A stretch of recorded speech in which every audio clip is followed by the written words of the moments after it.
നിങ്ങൾ ഈ കൈയടിച്ചതിന് ഇത്തിരി നീട്ടം കൂടിയ പോലെ തോന്നി. ആത്മാർത്ഥമായിട്ടാണല്ലേ അടിച്ചത്? അപ്പം പോലീസുകാരുടെ തള്ളു കേട്ട് നിങ്ങൾ ക്ഷീണിച്ചിട്ടില്ല. Very good. അപ്പോൾ ഇനി എന്തെങ്കിലും ചോദ്യങ്ങൾ ഉണ്ടെങ്കിൽ you can ask me anything under the sun.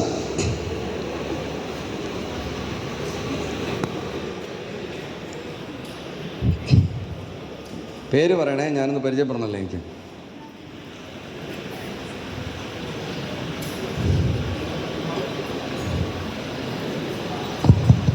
Good afternoon, sir. I am Narin from S3 MBA. Sir, my question is, in every developed country, there are classes on traffic rules and regulations. But sir, however, in Kerala, it is not implemented. Whether there is any possibility of chances to be implementing such a type of programs as a subject, not as a one-day program? നമ്മുടെ നാട്ടിൽ നിയമം ഇല്ലാഞ്ഞിട്ടല്ല, നിങ്ങളാരും അനുസരിക്കാൻ ചെണ്ടാ. ഞാൻ പറഞ്ഞു നിങ്ങളോട്, ഓരോ ചെറിയ നിയമവും അനുസരിക്കണം. പിന്നെ നമ്മുടെ നാട്ടിൽ ഇതിന് കൊടുക്കുന്ന ശിക്ഷകൾ പോരാ എന്നുള്ള അഭിപ്രായക്കാരനാണ് ഞാൻ. പണ്ട് ഹെൽമെറ്റ് വയ്ക്കാതെ പോയാൽ 100 രൂപയായിരുന്നു ഫൈൻ. 3000 രൂപ ഒന്നിച്ചെടുത്തിട്ട് ഞാൻ ഈ മാസം മുഴുവൻ ഹെൽമെറ്റ് വയ്ക്കാൻ ഉദ്ദേശിക്കുന്നില്ല സാറേ എന്ന് പറയുന്ന അങ്ങനെയുള്ള ആൾക്കാരുള്ള നാടാണ് നമ്മുടെ നാട്ടിൽ. പ്രത്യേകിച്ച് മലയാളിക്കൊരു പ്രശ്നമുള്ളത്, നിയമം ലംഘിച്ചിട്ട് പിടിക്കപ്പെടാതെ പോകുന്നത് മേന്മയായിട്ട് കരുതുന്നു. നിയമം ലംഘിക്കപ്പെട്ടു, എന്നെ ആരെങ്കിലും പിടിച്ചു, അതിന് മുകളിലുള്ള ഒരാളെ വിളിച്ച് ഞാൻ ഊരി എന്ന് പറയുന്നത് വലിയ കാര്യമായിട്ട് കരുതുക. ഈ അവസ്ഥ മാനസികമായി മാറ്റുക മാത്രമേ നമ്മൾ ചെയ്യേണ്ടുള്ളൂ. നിയമത്തിനൊന്നും ഒരു കുറവുമില്ല, ഇഷ്ടംപോലെ നിയമങ്ങളുണ്ട്. പിന്നെ പറഞ്ഞൊരു കാര്യം ശരിയാണ്, ശിക്ഷ കമ്പൻസറേറ്റ് അല്ല എന്നുള്ളൊരു അഭിപ്രായം എനിക്കുണ്ട്. ഞങ്ങളതിന് ചില മാറ്റങ്ങളൊക്കെ വരുന്നുണ്ട്. അതിലൊന്ന്, ഈ 400 മരണം കുറഞ്ഞല്ലോ, നേരത്തെ പറഞ്ഞു ഞാൻ. ആ 400 മരണം കുറഞ്ഞതിൻ്റെ ഏറ്റവും ഡയറക്റ്റ് ബെനിഫിഷ്യറി ഇൻഷുറൻസ് കമ്പനികളാണ്. അവരാണ് കോമ്പൻസേഷൻ കൊടുക്കുന്നത്. അവരുടെ അടുത്ത് പറഞ്ഞിട്ട് നിയമലംഘനം നടത്തുന്നവരുടെ ഇൻഷുറൻസ് പ്രീമിയം കൂട്ടാനും നിയമലംഘനം നടത്താത്തവരുടെ കുറയ്ക്കാനുമായിട്ടുള്ളൊരു ചർച്ച നടന്നുകൊണ്ടിരിക്കുക. ഇങ്ങനെ ഓരോരോ കാര്യങ്ങൾ വിദേശ രാജ്യങ്ങളിൽ നടപ്പാകുന്ന നമ്മളും ഭാഗികമായെങ്കിലും നടപ്പാക്കി തുടങ്ങുകയാണ്. നല്ല കാലം പുലരുന്നു നമുക്ക് പ്രതീക്ഷിക്കാം. പക്ഷെ അതിന് നിങ്ങളുടെ പങ്ക് ചെറുതല്ല. നിങ്ങൾ ഇന്ന് ആണയിടണം, പ്രതിജ്ഞ എടുക്കണം. ഇവിടുന്ന് പോകുന്നതിന് മുമ്പ് ഒരു നിയമവും ഞാൻ ലംഘിക്കില്ല. നിയമം ലംഘിക്കാതിരിക്കുന്നത് കൊണ്ട് സമൂഹത്തിനും നിങ്ങൾക്കും മെച്ചാണ്. ഇനി ഒരു കാര്യം കൂടെ പറയാം, നിയമം ലംഘിക്കുന്ന ആരെങ്കിലും കണ്ടാൽ അവനോട് മത്സരിക്കാനും നിൽക്കരുത്, തോറ്റു കൊടുക്കാൻ പഠിക്കാൻ. ഇപ്പം റോഡിൽ പ്രത്യേകിച്ച്, റോഡിൽ നമ്മളെ ഓവർടേക്ക് ചെയ്ത് ഭയങ്കര സ്പീഡിൽ തെറ്റായിട്ട് വണ്ടി ഓടിക്കുന്ന ഒരുതരം മര്യാദ പിടിപ്പിക്കാനുള്ള ടെൻഡൻസി നമുക്ക് നാച്ചുറലായിട്ട് വരും. അരുത്.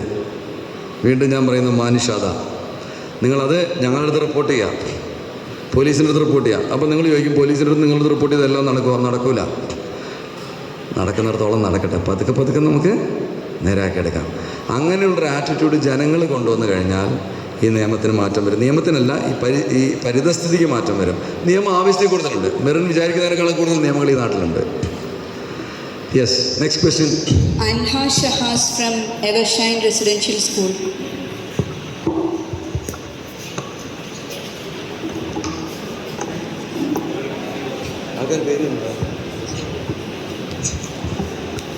പേര് എന്നിട്ട് ടീച്ചർമാർ കറക്റ്റ് ചെയ്ത് എന്നുള്ള ചോദ്യങ്ങൾ എന്നെ ചോദിക്കണമെന്നൊന്നുമില്ല, എന്തുകൊണ്ട് ചോദിക്കാം കേട്ടോ. Good afternoon sir. എൻ്റെ പേര് അൻഹ ഷഹാസ്. ഞാൻ എവർഷൈൻ സ്കൂളിൽ നിന്നാണ് വരുന്നത്. അയ്യോ ക്ലിയർ ആവുന്നില്ല, എന്നിട്ട് പറയും. എൻ്റെ പേര് അൻഹ ഷഹാസ്.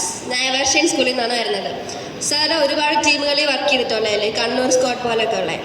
അപ്പം ഒരു ടീമിനെ എങ്ങനെ മാനേജ് ചെയ്യാൻ പറ്റും, അങ്ങനെ ഉണ്ടായിട്ടുള്ള ഏതെങ്കിലും ഒരു എക്സ്പീരിയൻസ് ഒന്ന് ഷെയർ ചെയ്യാൻ പറ്റുമോ? അയ്യോ അതല്ലേ ഞങ്ങൾ ദിവസവും ചെയ്യണ പണി. ടീം മാനേജ്മെൻറ്റ് ഇരിക്കുമ്പോളേ ഈ ടീം മാനേജ്മെൻ്റ് എന്ന് പറയുന്നതാണ് ഈ സീനിയർ ഓഫീസേഴ്സിൻ്റെ ഏറ്റവും പ്രധാനപ്പെട്ട പണി. Find the right person for the right job. അപ്പം ഒരു ജോലിക്ക് ആവശ്യമുള്ള ഒരാളെ ആയിരിക്കില്ല വേറൊരു ജോലിക്ക് ആവശ്യമുള്ളത്. ഇപ്പം വളരെ കൃത്യമായി കേസുകൾ എഴുതുന്ന ഒരാളെ കൊണ്ട് ചിലപ്പോൾ ലോ ആൻഡ് ഓർഡർ മാനേജ് ചെയ്യാൻ പറ്റിയെന്ന് വരില്ല. അങ്ങനെ ഒരു അനുഭവം പറയുമ്പോൾ ആ അനുഭവം മാത്രമേ എനിക്കുള്ളൂ. നമ്മളുടെ ഏറ്റവും പ്രധാനപ്പെട്ട ജോലി, പ്രത്യേകിച്ച് സീനിയർ IPS ഓഫീസറിൻ്റെ ജോലി എന്ന് പറഞ്ഞാൽ, ഒരാളെ നമ്മൾ കണ്ടാൽ ആ ആളെ കൊണ്ട് എന്ത് സാധിക്കുമെന്ന് മനസ്സിലാക്കിയിട്ട് അയാളെ ആ പണി ഏൽപ്പിക്കുകയും അയാളെ കൊണ്ട് പറ്റാത്ത പണി അയാളെ കൊണ്ട് ചെയ്യിക്കാതിരിക്കുകയും ചെയ്യാന്നുള്ളതാണ്. എന്നിട്ട് പറ്റാത്ത പണി ചെയ്യാനായിട്ട് അയാളെ പതുക്കെ പതുക്കെ പ്രേരിപ്പിക്കുക. കുറേശ്ശെ സാധനങ്ങൾ കൊടുത്തിട്ട്. അപ്പോൾ അതിന് ഏറ്റവും പ്രധാനപ്പെട്ട വേണ്ട കാര്യം എന്ന് പറഞ്ഞു കഴിഞ്ഞാൽ നിങ്ങളുടെ പരിമിതികൾ മനസ്സിലാക്കണം. ആര്? ടീം ലീഡർ എന്ന് മനസ്സിലാക്കണം. എന്നെക്കൊണ്ട് എന്ത് പറ്റും, എന്നെക്കൊണ്ട് എന്ത് പറ്റില്ല എന്നുള്ളത് കൃത്യമായിട്ട് അറിയണം. ഞാൻ ലീഡർ ആയതുകൊണ്ട് ഞാൻ എല്ലാം ചെയ്യുന്നത് ശരിയായിരിക്കും എന്ന് ഒരിക്കലും വിചാരിക്കരുത്. ഈ ഗ്രൂപ്പ് തിങ്ക് എന്ന് പറഞ്ഞൊരു സാധനമാണ്. അതാണ് എപ്പോഴും ടീം വർക്കിൽ ഒഴിവാക്കേണ്ട സാധനം. ക്യൂബൻ ഇൻവേഷൻ്റെ കഥ നിങ്ങൾ കേട്ടിട്ടുണ്ടോ? റൂസ്വെൽറ്റിൻ്റെ സമയത്താണ് അമേരിക്ക ക്യൂബൻ ഇൻവേഷൻ നടത്തിയത്. It was A mistake. It was A strategic mistake. It was A military blunder. അപ്പോൾ എന്താണെന്ന് വെച്ച് കഴിഞ്ഞാൽ 12 പേരുടെ ഒരു ഉന്നതാധികാര സമിതിയുണ്ട് ഇയാളെ അഡ്വൈസ് ചെയ്യാൻ വേണ്ടിയിട്ട്. അപ്പോൾ പ്രസിഡൻറ്റിൻ്റെ പ്രഥമ അഡ്വൈസർ അദ്ദേഹത്തോട് പറഞ്ഞു, ദിസ് ഇസ് എ മിസ്റ്റേക്ക്. ഏത്? Invading Cuba is a gross mistake. പക്ഷേ അത് പ്രസിഡൻ്റായിട്ട് പറഞ്ഞാൽ പ്രസിഡൻറ്റ് ഭയന്ന് പോയി എന്ന് എല്ലാവരും വിചാരിക്കും. അതുകൊണ്ട് നമുക്ക് എന്ത് ചെയ്യാം, ഇത് ഈ ഓഗസ്റ്റ് ബോഡിയിൽ വെച്ചിട്ട് അവിടുന്ന് ഒരു തീരുമാനമായിട്ട് വരുമ്പോൾ ഇവരെല്ലാവരും പറഞ്ഞൊന്ന് വരുമല്ലോ. പക്ഷെ ഇതേ ചിന്ത ആർക്കുണ്ടായി? ഈ 12 പേർക്കുണ്ടായി. അപ്പോൾ എന്ത് പറ്റി? The president asked, should be invite Cuba എന്ന് ചോദിച്ചപ്പോൾ ആദ്യത്തെ ആൾ മറുപടി പറഞ്ഞെന്താ? ഞാൻ മോശക്കാരനാവരുതെന്ന് വെച്ചാൽ ഞാനെന്ത് പറഞ്ഞു? Yes mister president, we should. അപ്പം ബാക്കി അടുത്ത ആളെന്ന് വിചാരിച്ചു ഇയാളും പ്രസിഡന്റും കൂടി തീരുമാനിച്ചായിരിക്കും ചോദിക്കുന്നത്. അപ്പോൾ അയാളും പറഞ്ഞെന്ത് പറഞ്ഞു? യെസ്. അങ്ങനെ ഈ 12 പേരും പറഞ്ഞിട്ട് ഈ മണ്ടൻ തീരുമാനം ഇംപ്ലിമെൻ്റ് ചെയ്തു. ഇങ്ങനെ ഈ മണ്ടൻ തീരുമാനങ്ങൾ ഇംപ്ലിമെൻ്റ് ചെയ്യുന്നതിന് ഗ്രൂപ്പ് തിങ്ക് എന്ന് പറയും. അതിനെന്ത് വേണം? ഗ്രൂപ്പ് ഡിസ്കഷൻസ് ഉണ്ടാവണം, ഓപ്പണായിട്ട് ചർച്ചകൾ വേണം. ടീമിൽ ഏറ്റവും ചെറിയ ആളുടെ അടുത്ത് ഒരു അഭിപ്രായം ചോദിക്കണം. തീരുമാനം ലീഡർക്ക് എടുക്കാം. എന്നിട്ട് ആ ടാസ്കിനെ സംബന്ധിച്ചുള്ള അഭിപ്രായങ്ങൾ പറയുമ്പോൾ പേഴ്സണൽ ഈഗോ അതിനകത്ത് വരരുത്. ഇപ്പം ഞാനിപ്പം എനിക്ക് എൻ്റെ കഴിവുകൾ എന്താണെന്ന് ചോദിച്ചാൽ എനിക്ക് നന്നായിട്ട് ആർട്ടിക്കുലേറ്റ് ചെയ്ത് സംസാരിക്കാൻ അറിയാം. എനിക്ക് പിന്നെ വെറുതെ ഇരിക്കുമ്പോൾ നല്ല പേടിയുള്ള മനുഷ്യനാണ് ഞാൻ. പക്ഷേ ഒരു ഗ്രൂപ്പ് ടാസ്കിന് പോയി എന്താ പറയുക, ഒരു മാവോയിസ്റ്റ് ഓപ്പറേഷൻ കൊണ്ട് പേടി എന്ന് പറഞ്ഞ സാധനം എനിക്ക് ബുദ്ധിയില്ല. അപ്പോൾ എന്ത് വേണം? എന്നെ ഒറ്റയ്ക്കുള്ള സ്ഥലത്ത് ഇരുത്തരുത്, 4 ആളെ കൂട്ടിയിട്ട് നല്ല ഗ്രൂപ്പ് ഓപ്പറേഷൻസിന് വിടണം. ഇതാണ് എൻ്റെ ഇത്. പിന്നെ നിയമത്തിൽ എനിക്ക് നല്ല ഗ്രാഹ്യമുണ്ട്, പ്രൊസീജിയർ എനിക്ക് നന്നായിട്ട് അറിയാം. ഇതെൻ്റെ സ്ട്രെങ്സ് എന്ന് പറഞ്ഞിട്ട് ഞാൻ വേറൊരാളുടെ സ്ട്രെങ്ത് എന്ന് പറഞ്ഞിട്ടുണ്ടെങ്കിൽ അയാൾ ചിലപ്പം വെടിവെക്കാൻ നല്ല മിടുക്കനായിരിക്കും. I'm not a sharp shot. ഞാൻ വെടിവെച്ചാൽ എല്ലാം കൃത്യമായി കൊള്ളുന്ന എനിക്ക് ഉറപ്പ് പറയാൻ പറ്റില്ല. അതിന് വേറെ ആളെ ഞാൻ ആശ്രയിക്കണം. മനസ്സിലല്ലേ? അപ്പോൾ ഇങ്ങനെയുള്ള ഓപ്പറേഷൻസിന് പോകുമ്പോൾ ഇങ്ങനെ 4-5 കഴിവുകളും ദോഷങ്ങളും ആൾക്കാർക്കുണ്ടെങ്കിൽ ഇതെല്ലാം കൂടി ഇൻറ്റഗ്രേറ്റ് ചെയ്തിട്ട് ആ ടീം കറക്റ്റായിട്ട് പെർഫോം ചെയ്യാൻ വേണ്ടിയിട്ട് എനിക്കിപ്പോഴും ഓർമ്മയുണ്ട്. ഈ ഗ്രനേഡ് കേരളത്തിൽ ഇറങ്ങിയ കാലമാണ്, നമ്മുടെ ഈ പോലീസിൻ്റെ ഗ്രനേഡ്, മറ്റേ ഗ്രനേഡല്ല, ഈ കണ്ണീർ വാതക ഗ്രനേഡ്. വലിയ ശബ്ദം ഉണ്ടാക്കി പൊട്ടും. നാദാപുരത്ത് ഞാനും ഒരു കുഞ്ഞൻ SI, കുഞ്ഞനിപ്പോൾ റിട്ടയർ ചെയ്തു. അപ്പോൾ കുഞ്ഞൻ എന്നോട് പറഞ്ഞു, അപ്പം നാട്ടുകാരെന്ന് പറഞ്ഞാൽ ഈ പോലീസിനെ ആക്രമിക്കുന്ന ആൾക്കാർ ആക്ച്വൽ ബോംബ് പറഞ്ഞുകൊണ്ടിരിക്കുക നമ്മളെ. അപ്പോൾ നമ്മൾ എന്താ വെച്ചാൽ അവിടെ നിന്ന് ഒളിച്ചു മാറി ഒരു കൾവേട്ടിനകത്ത് ഒളിച്ചിരുന്നിട്ട് റോഡിൽ ബോംബ് കൊണ്ടുകൊണ്ടിരിക്കുന്നുണ്ട്. അപ്പം ഞാൻ കുഞ്ഞിനോട് പറഞ്ഞു, കുഞ്ഞാ ഇത് നീ ഒരു കാര്യം ചെയ്യും, നീ ഈ പുതിയ ഗ്രനേഡ് വന്നിട്ടുണ്ടല്ലോ അത് എറിയുന്നു തോന്നുന്നു. എറിയാൻ പറഞ്ഞിട്ട് ഞാൻ പറഞ്ഞു ഞാൻ അവരെ അപ്പം എന്നോട് കുഞ്ഞൻ പറഞ്ഞു, സാറ് ധൈര്യമായിട്ട് റോഡിൽ കയറിയുന്ന അവരെ ചലഞ്ച് ചെയ്യും സാറേ, അവരെ വെല്ലുവിളിക്കും സാറേ, ഞാൻ എറിഞ്ഞോളാം എന്ന് പറഞ്ഞു. ഞാൻ ഈ കുഞ്ഞിൻ്റെ വാക്കും കേട്ടിട്ട് ചാടി കയറി റോഡിൽ കയറിയതിന് തോക്കെടുത്ത് 2 ടട്ട എന്ന് 2 പൊട്ടിച്ച്. ആൾക്കാർ കുറച്ച് നേരം മിണ്ടാതിരുന്നത്. കാരണം വെച്ചിട്ടുണ്ടെങ്കിൽ ഇവന് വട്ടായ, ഇവൻ എന്താ പറ്റിയെന്ന് അറിയില്ല. കാരണം ആരും അങ്ങനെ ചെയ്യില്ലല്ലോ. ഒരു 2 മിനിറ്റ് നേരം അവർ വെയിറ്റ് ചെയ്ത്. അപ്പോൾ ഞാൻ കൂടുതൽ ആക്രോശിച്ചു. അത് കഴിഞ്ഞ് ദേവനെ ടും ടും ടും ടും റോഡ് പൊളന്നു പോകുന്ന രീതിയിൽ ബോംബെറിയാം അവർ. ഞാൻ ജീവനും കൊണ്ട് ഓടി, കട്ടിച്ച് രക്ഷപ്പെട്ട്. ഈ കുഴിക്കകത്തുനിന്ന് കുഞ്ഞിനോട് ചോദിച്ചു, കുഞ്ഞാ നീയല്ലേ എറിയെന്ന് പറഞ്ഞു, എവിടെയായി? അപ്പം എന്തെന്നറിയുന്നു, ഈ ഗ്രനേഡിൻ്റെ ഈ പിന്നൂരാൻ പറ്റുന്നില്ല. ആദ്യമായിട്ടല്ലേ ഇതിൻ്റെ അകത്ത് വിരലിട്ട് കടിച്ച് ചവിട്ടിയൊക്കെ നോക്കുകയാണ്. ഇവിടെ ഈ ടീം വർക്കിൽ വന്ന് കുഴപ്പം എന്താണെന്നറിയോ? ഞാൻ കുഞ്ഞിനോട് ചോദിച്ചില്ല, ഇത് കുഞ്ഞാ നിനക്ക് എറിയാൻ അറിയാമോ എന്ന് ചോദിച്ചിട്ടില്ല. നീ ഇതിന് മുമ്പ് ഗ്രനേഡ് പൊട്ടിച്ച് നോക്കിയിട്ടുണ്ടോ എന്ന് ഞാൻ ചോദിച്ചിട്ടില്ല. അങ്ങനെ ചോദിക്കേണ്ട ചില ചോദ്യങ്ങൾ കറക്റ്റ് സമയത്ത് ചോദിച്ചില്ലെങ്കിൽ ഈ ടീം മാനേജ്മെൻറ്റ് വിൽ ഫെയിൽ. അന്ന് കട്ടിച്ച് രക്ഷപ്പെട്ടതാ. അങ്ങനെ ആൾക്കാർ വിചാരിച്ചേ ഇവൻ ഇത്ര ധൈര്യം തന്നെ എന്തോ വലിയ പരിപാടി ഉണ്ടോ എന്ന് വിചാരിച്ച്. കുറച്ചു നേരം ഞാൻ അവിടെ നിന്ന് ഒന്നും സംഭവിക്കാത്തവർക്ക് ഒന്നുമില്ലാതെ എത്തി പിടിച്ച് കിട്ടി. അപ്പോൾ ഇങ്ങനെയുള്ള ഓപ്പറേഷൻസിന് നമ്മൾ പോകുമ്പോൾ ഓരോ സാധനവും കൃത്യമായിട്ട് നമ്മൾ ചോദിച്ചിരിക്കണം. എല്ലാവരുടെയും അഭിപ്രായം പറയാനുള്ള സ്വാതന്ത്ര്യം നമ്മൾ അവർക്ക് കൊടുക്കണം. ഓരോരുത്തരുടെ സ്ട്രെങ്ത്തും വീക്ക്നെസ്സും കൃത്യമായിട്ട് പറയുന്നത് കേൾക്കണം. പറയുന്നവൻ തള്ളുന്നവനാണോ എന്ന് അന്വേഷിക്കണം. ഏതാ എല്ലാം ഞാൻ നോക്കിക്കോളൂ സാറേ. അധികാരി ഇലയേറ്റ കേട്ടിട്ടില്ലേ നിങ്ങൾ? അതുപോലെ ആവരുത്. കല്യാണ സദ്യക്ക് അധികാരി, വില്ലേജ് അധികാരി ഇലയേറ്റു. ഇലയൊക്കെ ഞാൻ കൊണ്ടുവന്നോളാം, ഒന്നും പഠിക്കണമെന്നാണ്. 2-3 തവണ അധികാരി ഏറ്റല്ലോ ഏറ്റു. അത് കഴിഞ്ഞ് പിന്നെ സദ്യ വിളമ്പാൻ നേരത്തെ ഇലയില്ല, ബാക്കിയെല്ലാം ഉണ്ട്. അധികാരിയുടെ ചോദിച്ചപ്പോൾ പറഞ്ഞു എൻ്റെ ഉത്തരവാദിത്വം ഞാൻ ഏറ്റു തന്നു. ഏതാ ഇലയില്ലാത്തതിൻ്റെ ഉത്തരവാദിത്വം ഞാൻ ഏറ്റു. അങ്ങനെ പറയുന്ന മനുഷ്യരുണ്ടാവും. അവരെ കണ്ടാൽ തിരിച്ചറിയാൻ പറ്റണം ലീഡർക്ക്. ഇങ്ങനെ ഒരു ഇൻറ്റഗ്രേറ്റഡ് അപ്രോച്ച് നടത്തിയിട്ട് ഓരോരുത്തരുടെ സ്ട്രെങ്ത്തും വീക്ക്നെസ്സും ഐഡൻറ്റിഫൈ ചെയ്ത് അവരുമായിട്ട് തുറന്ന് സംസാരിച്ച് ഒരു ടാസ്കിന് പോകുമ്പോഴേ ആ ടാസ്ക് പരാജയപ്പെട്ടാൽ പോലും മാന്യമായി പരാജയപ്പെടുന്നു. ശരി, yes. Afrin Asher from Mount Bethany, Kumbara. Afrin.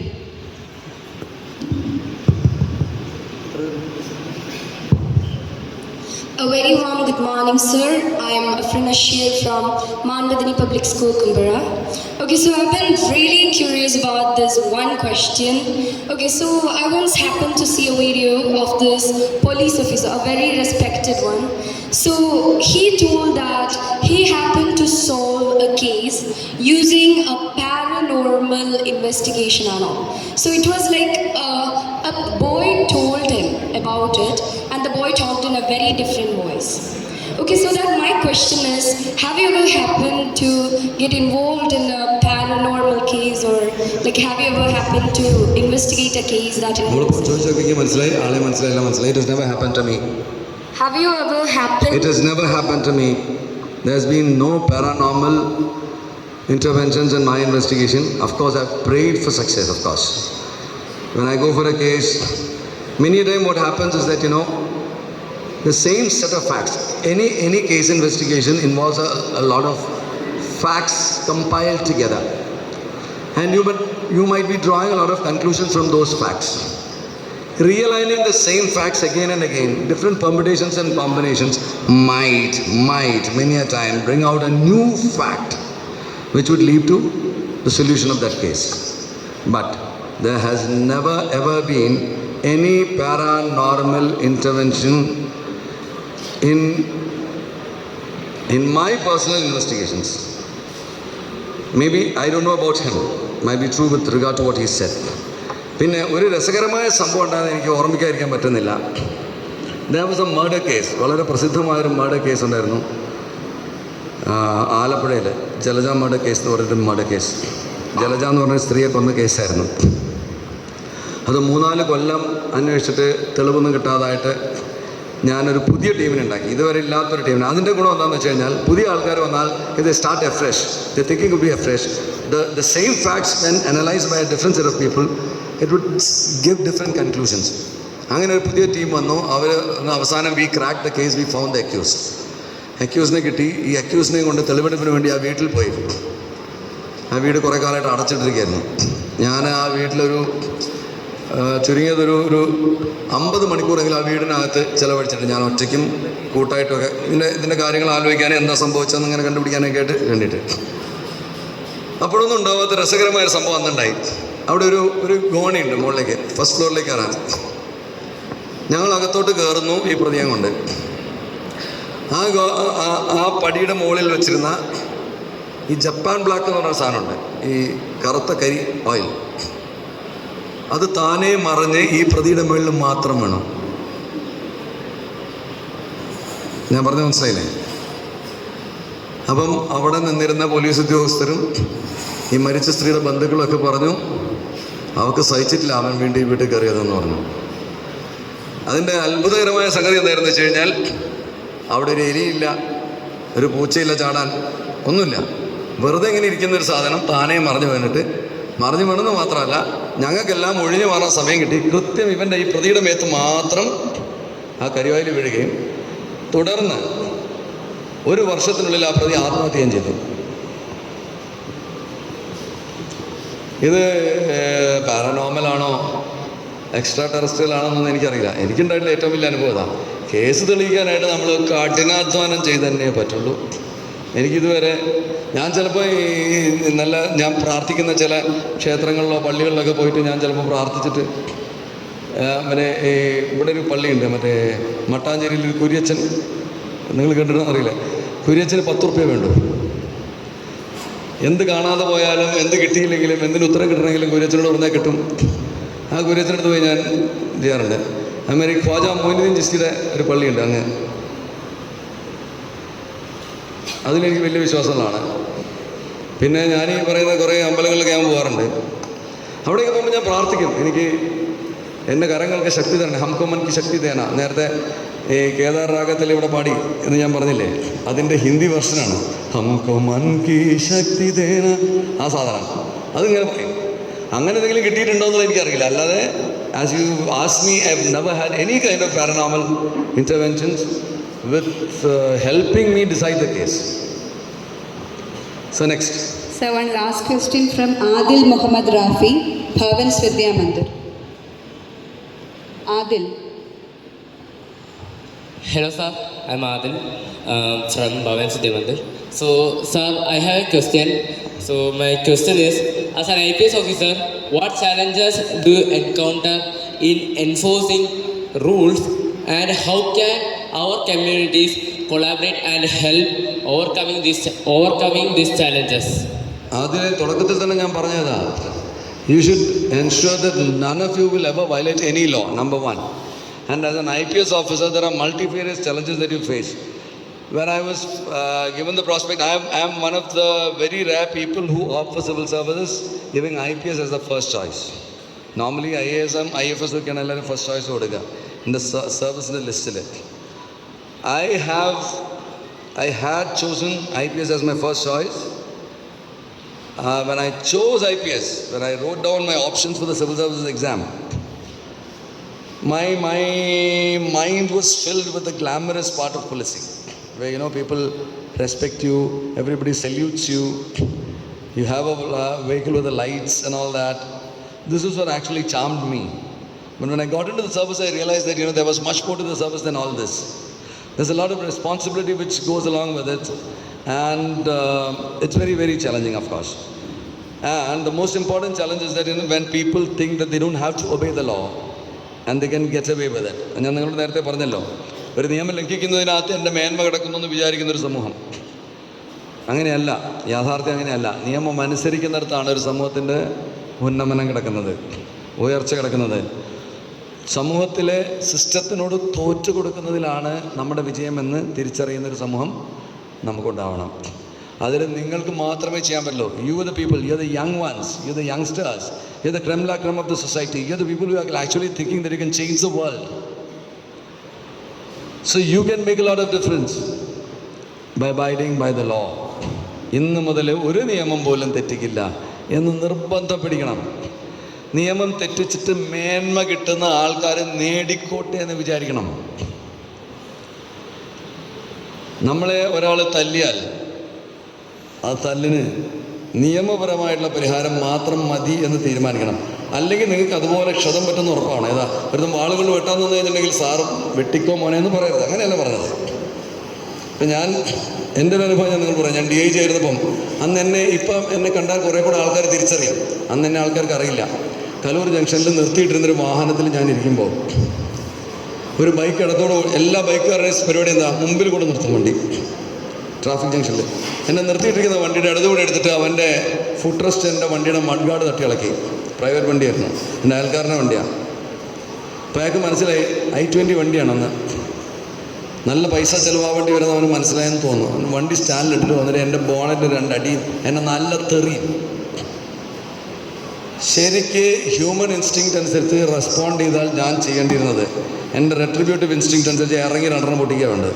വേറെ വർത്തമാനത്തിന് സ്കോപ്പില്ല അവിടെ. അവൻ വന്ന് 2 അടി അടിച്ചിട്ട് എവിടെ നോക്കിയിട്ടാണ് മറ്റവനെ മറിച്ചവനെ എന്നൊക്കെ പറഞ്ഞ് നാട്ടാക്കാമാകുന്നതിന്. അപ്പോൾ ഇങ്ങനെ ബഹളം കൂട്ടിയിട്ട് അയാൾ എന്ത് ചെയ്യുന്നു വെച്ചാൽ എൻ്റെ റൈറ്റ് സൈഡിൽ വന്നു, എൻ്റെ ഗ്ലാസ് ഡോറിൻ്റെ അടുത്ത് വന്നു. അപ്പം എനിക്ക് മനസ്സിലായി ഞാനെൻ്റെ ഗ്ലാസ് താഴ്ത്തിയാൽ എന്നെ ഞാൻ അടിക്കും.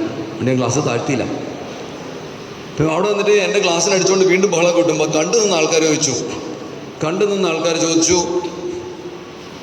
എന്തിനാണ് താൻ ബഹളം കൂട്ടുന്നത്? അയാൾ അവിടെ വണ്ടി നിർത്തിയിട്ടിരിക്കുകയല്ലെന്ന് വെച്ചാൽ അവരിടപെട്ടു. അപ്പോൾ അയാൾ താണപ്പോൾ ഞാൻ ചെറുതായിട്ടൊന്ന് ഗ്ലാസ് താത്തിയിട്ട് അയാളോട് പറഞ്ഞു, ചേട്ടാ ചേട്ടനൊന്നും പറ്റിയില്ലല്ലോ, ചേട്ടൻ പൈസ ഒന്നും തരണ്ട, ചേട്ടൻ പൊക്കോ എന്ന് പറഞ്ഞപ്പോൾ അയാൾ എന്നോട് ചോദിക്കാം, ഞാൻ ശരിക്കും പൊക്കോട്ടെ എന്ന് പറഞ്ഞാൽ അങ്ങനെ പോകാൻ പറ്റില്ല എന്നുള്ള ഭയപ്പാടുകൊണ്ടാണ് ഈ ബഹളം മുഴുവൻ അയാൾ കാണിച്ചത്. അവിടെ തോറ്റു കൊടുക്കാനുള്ള മനസ്സുണ്ടാവണം. അവിടെ എനിക്ക് വേണമെങ്കിൽ ഞാൻ DI ചെയ്യാന്ന് കാണിച്ച് ബഹളം കൂട്ടാം, അവിടെയുള്ള പോലീസുകാരെ വിളിച്ചാൽ പിടിച്ച് അകത്തിടാം. പക്ഷെ എന്താ അതുകൊണ്ട് വരുന്ന ഭവിഷ്യത്ത് എന്താണെന്നറിയോ? എന്തായാലും എനിക്ക് ചീത്തപ്പേരേ വരുള്ളൂ. എന്താ കാര്യം? ഒന്നുകിൽ DIGയുടെ നടു റോഡിലെ അധികാര ദുർവിനിയോഗം, ഞാൻ അടിച്ചിട്ട് അവൻ തറയിൽ പോയെന്നിരിക്കട്ടെ, അതിക്രമം DIGയുടെ.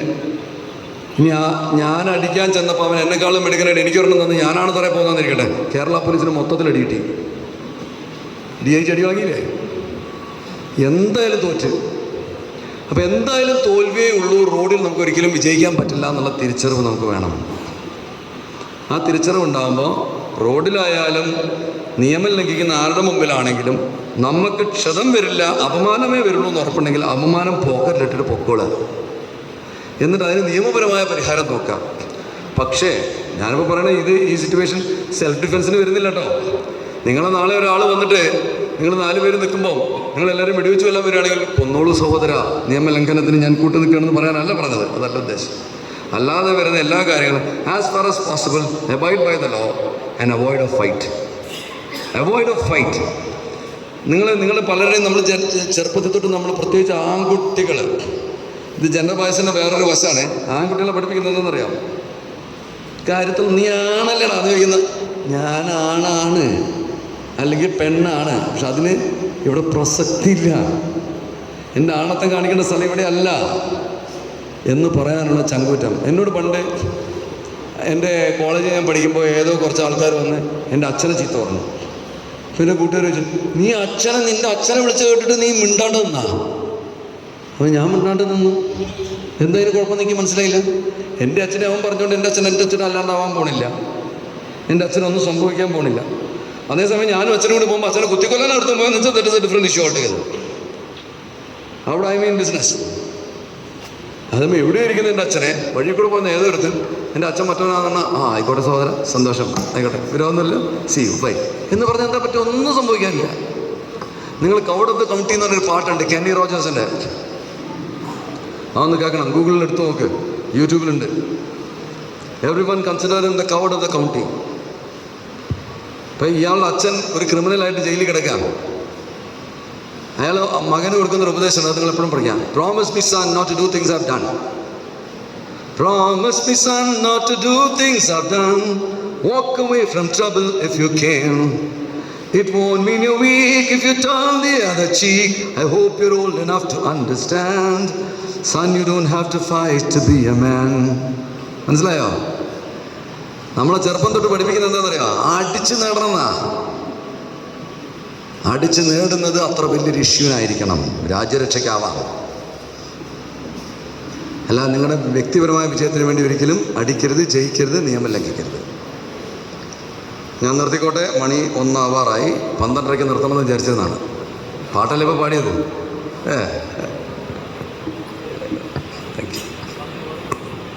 Thank you, Srijit sir.